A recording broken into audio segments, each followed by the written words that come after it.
These are the 6 global ETFs Singaporeans just cannot stop buying. If you are considering buying a global ETFs or wondering if you are still invested in the right one, I spent 13 days comparing 6 of them so that you have an informed decision in 13 minutes. Stay until the end because I will review which one I'm personally invested in. The first global ETF is super popular among the Singapore investing community.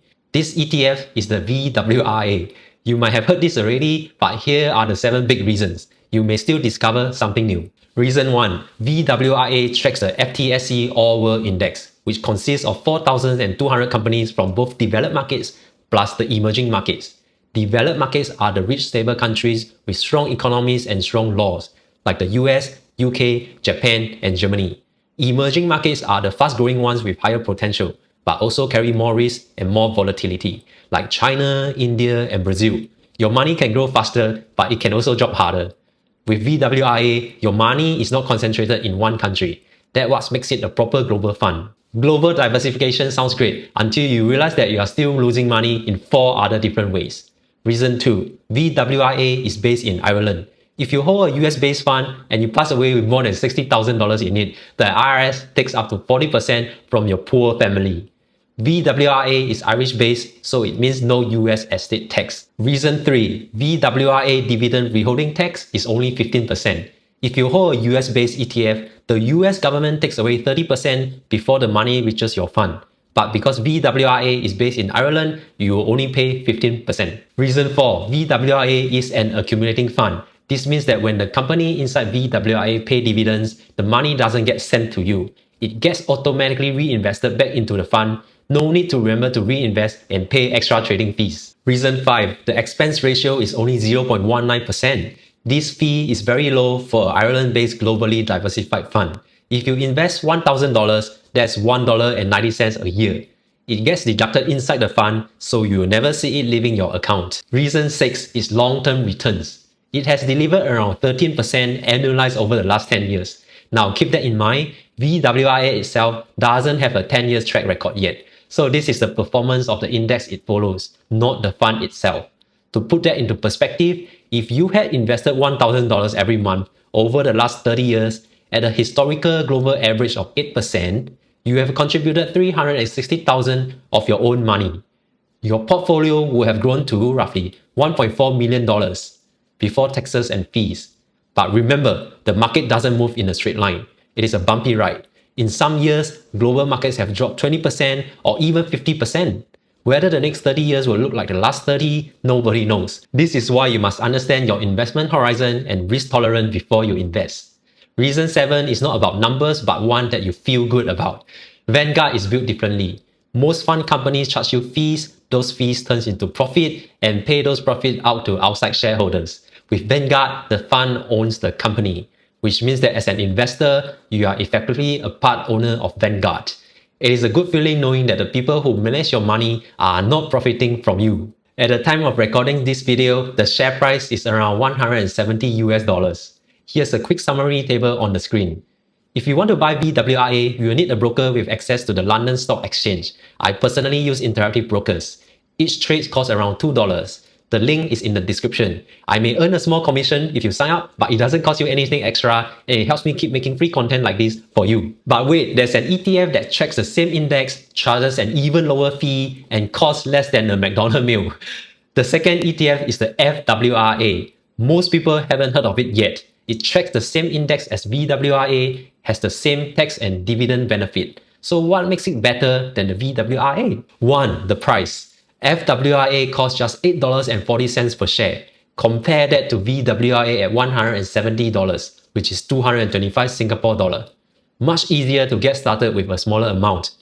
Now, Interactive Brokers does allow fractional shares, but I personally like to buy whole shares. It just makes it easier to record keeping and I don't want to deal with so many decimal places. 2. The fees. FWRA charges 0.15% a year. VWRA charges 0.19%. If you had invested $1,000 a month at an 8% return for the past 30 years, VWRA would have cost around $53,000. FWRA, $43,000. But there are 2 caveats. FWRA was only launched in 2023, no long track record. And the fund size is 2.9 billion. Compare that to VWRA at 36 billion. Smaller funds trade less, and less trading means wider bid-ask spread, which means you pay more every time you buy and sell. At the time of making this video, FWRA spread is about 0.07%. Compare that to VWRA at 0.02%, which means that with FWRA, you pay $7 on a $10,000 trade, while paying only $2 with VWRA. For long-term investors who do dollar cost averaging every month or every 3 months, the impact is very small. The returns, same as VWRA, 12.97% annualized over the last 10 years. Here's a quick summary table. Now, what if I tell you that there's an ETF that has an even lower fee and a longer track history but most beginners don't talk about? The third ETF is the ACWD. It tracks the MSCI All Country World Index, which consists of 3,000 companies across both developed markets and emerging markets. It has the same tax and dividend benefits, but here is why it is not popular. ACWD used to charge 0.4% a year. That's more than double VWRA's fee, so investors just ignore it. Then in 2024, State Street quietly slashed the fees to 0.12%, and it became the cheapest Ireland domiciled global ETFs. Over 30 years, you will be paying VWRA $53,000, FWRA $43,000, and ACWD $34,000. That will be $19,000 less than VWRA and $8,000 less than FWRA. Being cheap in fees, what good would it be if the fund closes down? ACWD has been around since 2011. It is managed by State Street Global Advisor. These are the people who launched the famous SPY in 1993, the very first world ETFs. If anyone knows how to maintain an index fund, it is them. The fund size is 9.9 billion. Despite not being as large as VWRA at 36 billion, the bid-ask spread is almost the same. ACWD spread is 0.03% versus VWRA 0.02% when I make this video. The returns 12.75% annualized over the last 10 years, similar to the index also at 12.75%. So its tracking error is excellent. While VWRA and FWRA provide you with the benchmark index return, this figure from ACWD is the fund's actual return because it has been around for 15 years. But here's a catch. The share price is $290, the most expensive on this list. If you prefer whole shares, FWRA at $8.40 per share is much easier to buy. But on internet brokers with fractional shares, it is not an issue for some people.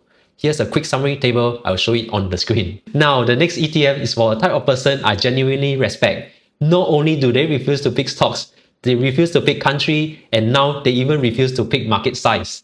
They want to own every single listed investable companies on earth. They are the true passive index fund investors. The fourth ETF is the IMID. VWRA, FWRA, and ACWD all own large and mid-sized companies across developed and emerging markets. IMID goes further. It adds the small companies too, from those same developed and emerging countries. The fund tracks the All Country World Investable Market Index, which has over 8,200 constituents, big, medium, small, from all corners of the world. Over 40 countries covering about 99% of the global investable equity market's cap. If you have heard of Vanguard Total World Stock ETFs or VT, widely considered as the gold standard for long-term passive investing, IMID is essentially that. But IMID is listed on London, which gives us Singaporeans the same tax benefit I have been talking about. Will owning small companies change your return by a lot? Probably not. The index return is largely driven by top heavyweight companies. But if your goal is to truly own the whole market, IMID is the most complete fund on the list. Here is a quick summary table. I will show it on the screen. By the way, if you are worried about US dollar falling, you might want to consider owning some ETFs priced in Singapore dollar. In my next video, I will review the most popular Singapore ETFs Singaporeans are buying, and I will review which one I will personally buy. Subscribe because you really don't want to miss that one. Now back to the video. Maybe you don't want any exposure to China, Taiwan, Korea, India, or Brazil. Too much political risk. You think that emerging market will never emerge. And even if their local economies are expanding, their capital markets are still relatively young. So their expansion doesn't always show up in the stock market. That is completely fair. The next ETF skips emerging markets completely. And it has been around the longest, twice the size of VWRA, which means that you get to enjoy a tighter bid-ask spread. The fifth ETF is the IWDA. It tracks the MSCI World Index, which has over 1,600 stocks across developed countries only. The fund size is 130 billion, the largest ETFs on today's list. The bid-ask spread is only 0.02%. IWDA was launched in 2009. That's over 17 years of history, the longest in today's list. The fee is 0.2% a year, also the highest in today's list, but still very reasonable for an Ireland global ETFs.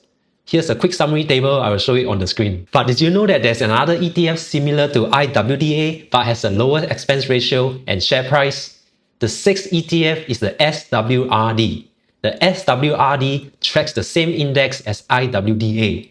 The fees 0.12% versus IWDA at 0.2%. Over 30 years, you will be paying $56,000 to IWDA and $34,000 to SWRD. That is $22,000 less in fees. The share price is lower than IWDA. At $47, you can invest in smaller amount without dealing with fractional shares. SWDA is managed by State Street Global Advisor, so you know your money is managed by the same manager as ACWD. Here's a quick summary table, I will show it on the screen. Tell me in the comments, are you investing in the emerging markets and why? Now here's what I personally own. This is not a recommendation for anyone. I hold SWRD, but I pair it with EIMI. EIMI is an emerging market only ETFs. I split SWRD at 90% and EIMI at 10%, very close to how VWRA weighs its holding. The expense ratio for SWRD is 0.12% and EIMI is 0.18%. So the effective expense ratio for SWRD plus EIMI combo will be 0.13%. So why not just buy VWRA, FWRA or ACWD? Because at that time, I like having more control. If I felt bullish on emerging markets, I could overweight emerging markets to a ratio like 85% SWRD and 15% EIMI. If I want to cut them completely, I will just sell the EIMI portion and keep SWRD. But recently, I've stopped buying SWRD and EIMI. As I have gotten older, I just want simplicity. I don't want to think about US versus China. I don't want to be paying trading fee twice buying into two ETFs. I just want one ETFs, so I have been putting new money into ACWD. Am I selling my SWRD and EIMI to move everything across? No, because fees can change. The fund that's cheapest today might not be the cheapest in 2 years, and paying transaction costs every time someone drops their fees just doesn't make any sense. Did you know that Singapore stocks basically went nowhere for 14 years? People avoided them like a plague, and then suddenly the index spiked. I've seen this story so many times before. The same thing has happened with emerging markets. And here's something else you might have noticed.